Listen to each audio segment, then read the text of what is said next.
Hello नमस्कार साथियों, मैं सुनील कुमार आप लोग को स्वागत करता हूं ब्राइट फ्यूचर लाइव में। तो साथियों, जैसे कि आप लोग जानते हैं कि अभी आरआरबी ग्रुप डी साइंस का सीरीज चल रही है। आज की क्लास जो होने वाली है वह दूसरा क्लास होने वाली है। पहला क्लास में हम लोग डिस्कस कर चुके हैं ह्यूमन बॉडी से रिलेटेड जितना भी क्वेश्चन इंपॉर्टेंट बनता था सारे क्वेश्चन को डिस्कस कर चुके हैं। आप नहीं देखे हो तो देख लीजिएगा, प्लेलिस्ट बना दिए हैं। तो आज हम लोग डिस्कस करने वाले हैं पाचन तंत्र की खोज किसने किया था। तो पाचन तंत्र की खोज विलियम बियोमोट ने किया था। तो आप लोग ध्यान रखिएगा, पाचन तंत्र में होती क्या है। भोजन जो होती है हमेशा ऊपर से नीचे की ओर जाती है। तो किस गति से जाती है, तो कर्मा कुंचन गति के कारण से जाती है। वो भी ध्यान रखिएगा, क्वेश्चन बहुत इंपॉर्टेंट होती है। हम लोग इस वीडियो में थोड़ा फास्ट चलने वाली है क्योंकि क्वेश्चन जो है बहुत आने की 50 क्वेश्चन है। पाचन तंत्र की शुरुआत कहाँ से होती है, तो पाचन तंत्र की शुरुआत जो होती है वह मुंह से होती है। अब छोटी आंत के बारे में थोड़ा डिस्कस करेंगे कि भोजन का जो पूर्ण पाचन होती है वह कहाँ पे होती है, तो छोटी आंत में होती है। क्वेश्चन ये भी पूछ सकता है कि भोजन ज़्यादा देर तक कहाँ रुकती है, तो बड़ी आंत में रुकती है 2 से 4 घंटा तक। अब हम लोग बढ़ते हैं अगला क्वेश्चन की ओर। अगला क्वेश्चन है लार में कौन सा एंजाइम पाया जाता है। तो लार में 2 एंजाइम पाया जाता है। एक पाया जाता है एमाइलेज, जिसे हम लोग टाइलिन के नाम से भी जानते हैं, और दूसरा पाया जाता है लाइसोजाइम पाया जाता है। तो ध्यान रखिएगा। अब हम लोग बात करते हैं टाइलिन क्या करती है। तो टाइलिन जो होती है स्टार्च को शर्करा में तोड़ती है, ठीक है। तो ध्यान रखिएगा, यह क्वेश्चन बहुत पूछा जाता है। अब हम लोग देखते हैं पेप्सिन, ठीक है। पेप्सिन एंजाइम कहाँ से होती है, ये कहाँ से निकलती है, तो यह अमाशय से निकलती है पेप्सिन एंजाइम। पेप्सिन एंजाइम क्या करती है, प्रोटीन को पाचन करती है। तो ध्यान रखिएगा, सारे क्वेश्चन इंपॉर्टेंट क्वेश्चन है। अब देखते हैं लाइपेज, ठीक है। अब लाइपेज जो होती है वह कहाँ से निकलती है, तो अग्नाशय से निकलती है। लाइपेज क्या करती है, तो वसा को पाचन करने में कौन सहायक होती है, तो लाइपेज होती है वसा का पाचन। तो ध्यान दीजिएगा, जो अग्नाशय से निकलता है लाइपेज, और एक एंजाइम और निकलता है, कौन सी क्या निकलती है, ट्रिप्सिन। अब ट्रिप्सिन क्या करती है, तो ट्रिप्सिन प्रोटीन को पाचन करने में सहायक होती है। तो आप लोग ध्यान रखिएगा। अब हम लोग बढ़ते हैं अगला क्वेश्चन की ओर। भोजन को पचाने के लिए अमाशय में कौन सा अम्ल पाया जाता है, तो भोजन को पचाने के लिए अमाशय में हाइड्रोक्लोरिक अम्ल पाई जाती है। फॉर्मिक अम्ल जो होती है वह लाल चींटी के डंक में पाई जाती है, फिर बिच्छू के डंक में फॉर्मिक अम्ल पाया जाता है। तो आप लोग ध्यान रखिएगा। अगला क्वेश्चन क्या है, पाचन तंत्र का सबसे लंबा भाग कौन सा है। तो पाचन तंत्र का सबसे लंबा भाग जो है वह छोटी आंत है। इसकी लंबाई कितनी होती है, तो 20 से 23 फीट जो होती है इसकी लंबाई होती है। यदि मीटर में पूछेंगे तो 6 से 7 मीटर इसकी लंबाई होती है। क्वेश्चन ये भी पूछा जाता है कि छोटी आंत की व्यास जो होती है वह कितना होती है, तो लगभग 2.5 से 3.5 होता है। ध्यान रखिएगा। अब हम लोग बात करते हैं अगला क्वेश्चन की ओर। अगला क्वेश्चन क्या है, यकृत कौन सा रस बनाता है। यकृत कौन सा रस बनाता है, तो यकृत में कौन सा रस का निर्माण होता है, यानी कि बाइल जूस का, ठीक है। तो बाइल जूस का निर्माण कहाँ पे होती है, यकृत में। तो ऑप्शन नंबर बी हो जाएगा। यकृत जमा कहाँ पे होती है, तो पित्ताशय में होती है। पितरस कैसा होती है, तो क्षारीय होती है, क्योंकि इसका पीएच मान जो होती है 7 से लेकर 8.6 के बीच में होता है। तो ध्यान रखिएगा। हम लोग अगला क्वेश्चन बढ़ते हैं। पितरस संग्रहित होता है, डिस्कस कर चुके हैं, पित्ताशय में होती है, और पितरस का पीएच मान कितना होता है वो भी डिस्कस कर चुके हैं। अगला क्वेश्चन है, भोजन को छोटी मात्रा में आगे बढ़ाने की प्रक्रिया को क्या कहते हैं। तो भोजन को छोटी मात्रा में आगे बढ़ाने की प्रक्रिया को हम लोग पेरिस्टाल्सिस कहते हैं। तो ऑप्शन नंबर ये यहाँ पे बिल्कुल सही हो जाएगा। तो आप लोग ध्यान में रखिएगा। तो ज़्यादा हम लोग डिस्कस नहीं करेंगे क्योंकि सारे क्वेश्चन जिस क्वेश्चन को हम लोग डिस्कस करने वाले हैं वह क्वेश्चन बन चुका है। जैसे कि हम लोग ऑप्शन को डिस्कस करते हैं तो उस ऑप्शन को हम लोग क्वेश्चन बना दिए हैं, इसलिए ज़्यादा डिस्कस करने की नहीं है। अमाशय में कौन सा रस पाया जाता है, तो समझिएगा क्वेश्चन कभी कभी ये भी पूछा जाता है कि अमाशय से कौन सा जूस निकलता है, तो गैस्ट्रिक जूस जो निकलता है वह कहाँ से निकलता है, अमाशय से निकलता है। जैसे कि यकृत से पितरस निकलता है, बाइल जूस निकलता है, इस प्रकार से अमाशय से गैस्ट्रिक जूस निकलता है, तो ध्यान रखिएगा। अगला क्वेश्चन है अग्नाशय में कौन सा एंजाइम निकलते हैं, तो समझिएगा, एकदम आराम से समझिएगा कि अग्नाशय से 3 एंजाइम निकलता है। ठीक है, 3 एंजाइम निकलता है। कौन कौन सा निकलता है, तो ट्रिप्सिन हो गया, लाइपेज हो गया, और क्या हो गया, ट्रिप्सिन हो गया, लाइपेज हो गया और एमाइलाइज हो गया। तो ऑप्शन नंबर 20 का यहाँ पे सही आंसर हो जाती है। ठीक है, तो आप लोग ध्यान रखिएगा, ट्रिप्सिन, लाइपेज और एमाइलाइज जो होती है अग्नाशय से 3 एंजाइम निकलता है। अब हम लोग बढ़ते हैं अगला क्वेश्चन। भोजन का पूर्ण पाचन जो होती है वह कहाँ पे होती है, तो छोटी आंत में होती है, जो कि हम लोग ऑप्शन में अभी डिस्कस कर चुके थे। अब हम लोग बढ़ते हैं अगला क्वेश्चन।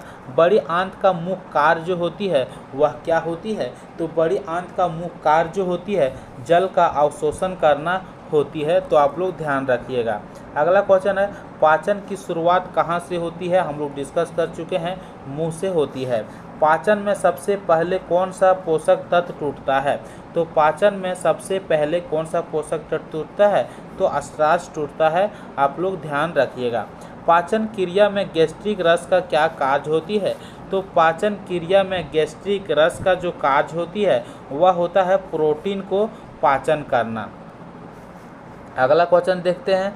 पाचन तंत्र में भोजन सबसे पहले कहाँ जमा होती है, तो पाचन तंत्र में भोजन जो होती है सबसे पहले अमाशय में जमा होती है। तो आप लोग ध्यान रखिएगा। पेप्सिन एंजाइम किसके पाचन में सहायक होती है, तो पेप्सिन एंजाइम प्रोटीन को पचाने में सहायता करती है। कौन सा अंग इंडोक्राइन और एक्सोक्राइन दोनों प्रकार की ग्रंथि है, तो हम लोग जानते हैं पैनक्रियाज जिसे बोलते हैं अग्नाशय। तो ऑप्शन नंबर बी इसका सही आंसर हो जाता है।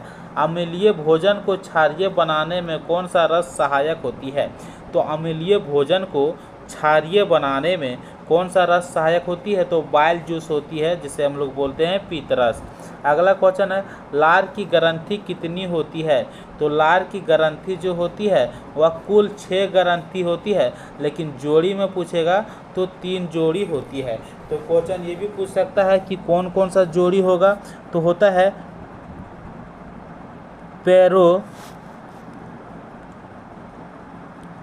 पैरोटिड ग्लैंड होती है। ठीक है, दूसरा कौन सी होती है, तो सब मंडिबुलर ग्लैंड होती है, ध्यान रखिएगा। और तीसरा जो होती है वह सबलिंगुअल ग्लैंड होती है। तो 3 जोड़ी ग्रंथियां होती है। अगला क्वेश्चन है एंजाइम का मुख्य कार्य क्या होती है, तो एंजाइम का मुख्य कार्य होती है भोजन को छोटे अणुओं में तोड़ना। तो ऑप्शन नंबर बी इसका सही आंसर हो जाता है। अब हम लोग देखते हैं अगला क्वेश्चन 20 नंबर का। 20 नंबर का क्वेश्चन क्या है, गैस्ट्रिक रस में कौन सा एंजाइम होते हैं, तो गैस्ट्रिक रस में जो होती है वह पेप्सिन एंजाइम होता है। तो आप लोग ध्यान रखिएगा। अगला क्वेश्चन है छोटी आंत की लंबाई जो होती है वह कितनी होती है, तो हम लोग डिस्कस कर चुके हैं 6 मीटर होती है। अग्नाशय से निकलने वाला मुख्य रस कौन सा है, तो अग्नाशय से निकलने वाला मुख्य रस कौन होगी, अग्नाशय रस होगी। ये तो बिल्कुल ऑप्शन ही बता रहा है। पाचन में कौन सी अंग की कोई भूमिका नहीं होती है, तो समझिएगा अमाशय जो से पाचन में सहायता करती है, हृदय नहीं करती है, यकृत करती है, छोटी आंत करती है। तो ऑप्शन नंबर 20 का सही आंसर हो जाती है। पीतरस किसके पाचन में सहायक होती है, यानी पीतरस किसके पाचन में सहायक होती है, यानी पीतरस किसको पचाता है, यानी तो वसा का पाचन कौन करता है, तो पीतरस करता है। तो ऑप्शन नंबर जहां भी होगा वसा के साथ वह सही आंसर हो जाएगा। स्टार्च को तोड़ने वाला एंजाइम कौन सा है, तो हम लोग अभी डिस्कस कर चुके थे कि एमाइलाइज जो है वह स्टार्च को शर्करा में बदलती है। तो कौन तोड़ता है, एमाइलाइज तोड़ती है। अब हम लोग 25 क्वेश्चन डिस्कस कर चुके हैं, हम लोग 50 क्वेश्चन को डिस्कस करना है। अब हम लोग चलते हैं अगला सेट में। अगला सेट फिर से स्टार्ट हो गया है। हाइड्रोक्लोरिक अम्ल किस अंग में होती है, तो हाइड्रोक्लोरिक अम्ल जो होती है वह कहाँ पे होती है, तो अमाशय में होती है, ध्यान रखिएगा। लार का पीएच मान जो होती है वह कितना होती है, तो लार का पीएच मान जो होती है वह 6.7 होती है। तो ये भी बात आप लोग ध्यान रखिएगा। अग्नाशय किस प्रकार की ग्रंथि है, तो अग्नाशय को मिश्रित ग्रंथि के नाम से जाना जाता है, क्योंकि अग्नाशय जो है सो एंडोक्राइन और एक्सोक्राइन दोनों ग्रंथि है, इसलिए इसे मिश्रित ग्रंथि के नाम से जाना जाता है। छोटी आंत में पोषण का अवशोषण किस संरचना से होती है, तो छोटी आंत में पोषण का अवशोषण जो होती है वह माइक्रोविली संरचना के से होती है। तो ऑप्शन नंबर ये इसका सही आंसर हो जाती है। अगला क्वेश्चन है एमाइलाइज जो होती है किसे पचाता है, तो हम लोग जानते हैं कि एमाइलाइज जो होती है वह स्टार्च को पचाता है। तो ऑप्शन नंबर सी इसका सही आंसर होगा। पेप्सिन सक्रिय होने के लिए किसकी आवश्यकता होती है, तो पेप्सिन सक्रिय होने के लिए किसकी आवश्यकता होती है, तो अम्लीय वातावरण की आवश्यकता होती है। तो ऑप्शन नंबर बी इसका सही आंसर हो जाती है। ट्रिप्सिन का कार्य क्या होती है, तो हम लोग डिस्कस कर चुके हैं कि ट्रिप्सिन का कार्य जो होती है वह प्रोटीन को पचाने की कार्य होती है। अगला क्वेश्चन है बड़ी आंत की अंतिम भाग क्या कहलाती है, तो बड़ी आंत की अंतिम भाग जो होती है वह एनस कहलाती है। बड़ी आंत का कितना भाग होती है, तो 3 भाग होती है।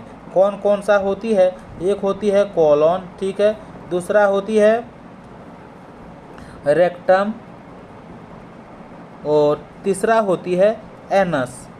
तो बड़ी आंत की कितनी भाग होती है, 3 भाग होती है, और लास्ट वाला कौन सी होती है, एनस होती है। तो इस प्रकार से पूछ सकता है कि छोटी आंत का कितना भाग होती है, तो छोटी आंत का भी 3 भाग होती है, ठीक है। कौन कौन सा होती है, तो पहला होती है डुडेनम, ध्यान रखिएगा डुडेनम, और दूसरा होती है जेजुनम, और तीसरा जो होती है वह होती है इलियम। तो क्वेश्चन पूछा जाता है कि इनमें से कौन सा छोटी आंत का भाग नहीं है। यहाँ पे 3 ऑप्शन दे दिया रहेगा, एक बड़ी आंत वाला उठा के दे दिया रहेगा। तो इस टाइप से क्वेश्चन पूछा जाता है कि इनमें से कौन सा बड़ी आंत का भाग नहीं है। अब हम लोग बढ़ते हैं अगला क्वेश्चन की ओर। वसा का पाचन कहाँ पे होती है, तो समझिएगा वसा का पाचन जो होती है वह छोटी आंत में होती है। आप लोग जानते हैं क्योंकि डिस्कस कर चुके हैं बहुत बार इस क्वेश्चन को। गैस्ट्रिन है क्या, तो गैस्ट्रिन जो है वह एक प्रकार की हार्मोन है। बहुत इजी क्वेश्चन है जो एग्जाम में बार बार पूछा जाता है। अमाशय की आंतरिक परत से कौन सा रस निकलता है, तो ये क्वेश्चन कितना बार पूछा जाता है ना कि आप विश्वास भी नहीं करेंगे कि अमाशय की आंतरिक परत से कौन सा रस निकलता है। तो अमाशय की आंतरिक परत से गैस्ट्रिक रस निकलता है, हम लोग सभी जानते हैं। तो ऑप्शन नंबर सी इसका सही आंसर हो जाती है। अगला क्वेश्चन है भोजन को चबाने की प्रक्रिया को क्या कहते हैं, तो भोजन को चबाने की प्रक्रिया को हम लोग क्या कहते हैं, तो मास्टिकेशन कहते हैं। तो ऑप्शन नंबर सी इसका सही आंसर हो जाती है। अब हम लोग बढ़ते हैं अगला क्वेश्चन की ओर। अमाशय में पेप्सिन किस रूप में सक्रिय होती है, तो अमाशय में पेप्सिन जो सक्रिय होती है किस रूप में होती है, तो पेप्सिनोजन के रूप में होती है, ध्यान रखिएगा। इंसुलिन कहाँ से स्रावित होती है, तो इंसुलिन अग्नाशय से निकलती है, ये भी आंसर सी के साथ हो जाएगा।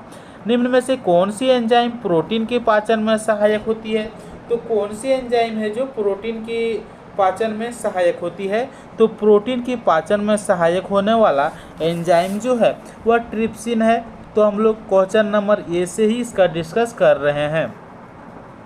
छोटी आंत की मुख्य कार्य क्या होती है, तो छोटी आंत का मुख्य कार्य जो होती है वह क्या होती है, तो पोषक तत्वों को अवशोषण करना छोटी आंत का मुख्य कार्य होती है।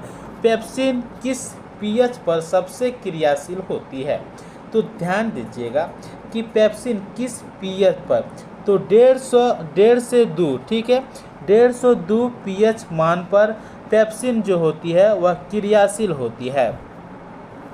पाचन की क्रिया में लार का क्या कार्य होती है, तो पाचन की क्रिया में लार का काम यही होता है कि स्टार्च को ग्लूकोज में बदलना, वही इसका कार्य होती है।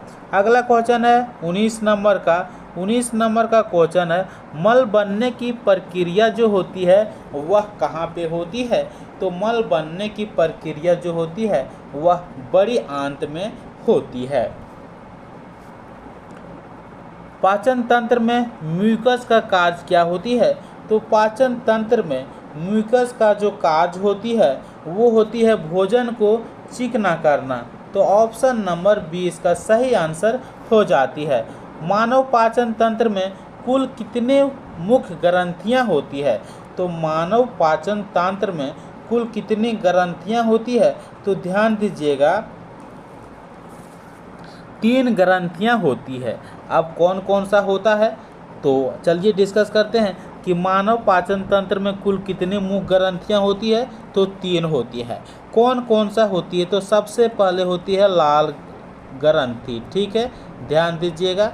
उसके बाद अग्नाशय ग्रंथि, ये भी ध्यान दीजिएगा। उसके बाद अकृत ग्रंथि, ये भी ध्यान दीजिएगा। तो 3 ग्रंथि जो इस क्वेश्चन पूछा जाता है। अगला क्वेश्चन है लार किसके द्वारा स्रावित होती है? तो कितना बार देखें, लार किसके द्वारा स्रावित होती है? तो लार ग्रंथि के द्वारा निकलती है। अमाशय में भोजन कितना समय तक रहता है? तो अमाशय में भोजन जो रहता है सो 2 से 3 घंटे तक रहता है, आप लोग याद रखिएगा।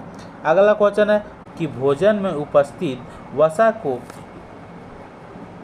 इम्लिसिफाई करने का कार्य जो करती है वह कौन करता है? तो भोजन में उपस्थित वसा को इम्लिसिफाई करने की कार्य जो करती है वो करती है, तो ऑप्शन नंबर सी इसका सही आंसर हो जाती है। अब हम लोग बढ़ते हैं अगला क्वेश्चन की ओर। अगला क्वेश्चन क्या है? निम्न में से कौन सा एंजाइम दूध में उपस्थित प्रोटीन केसिन यानी दूध में उपस्थित प्रोटीन केसिन को पचाता है? तो कौन सा एंजाइम पचाता है? तो रेनिन पचाता है। तो ध्यान दीजिएगा ऑप्शन नंबर 20 का सही आंसर हो जाती है।